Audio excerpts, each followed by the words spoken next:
In this video, I'll go over your design settings, which is where you can go in and personalize your website with your own brand colors and fonts.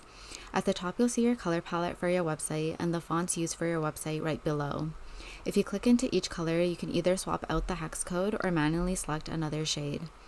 For the fonts, there's the desktop and mobile version of each, and the only main difference is the sizing of the fonts. So if we click into each text box, you can see it switches from title to heading to subheading to paragraph text, and you can set custom colors and sizing for all text styles. On the very bottom is the global styles, and this is where you can select the default background color of every new page you add onto your website. So whatever you set in your design settings is what you can use while you're designing in your studio, which I'll show you at the end. Okay, so if you wanted to add a new font, we'll switch from site style to fonts. The fonts shown on the right are the ones that are currently active. And if we wanted to add a new font, we would just click into the drop-down menu on the left and select a new font.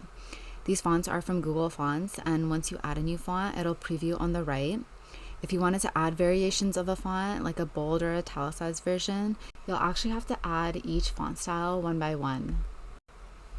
If you've purchased your own font, here's where you'll go ahead and upload it. You'll just need to make sure to drag and drop your font into your media library first from your home page.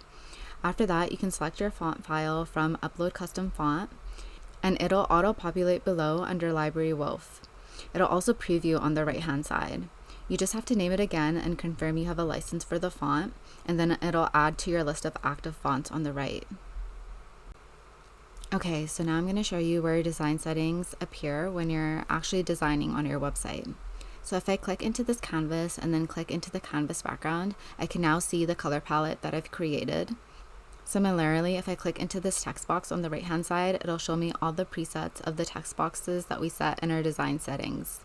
So basically whatever you've set on your design settings is what you can use to keep your website on brand.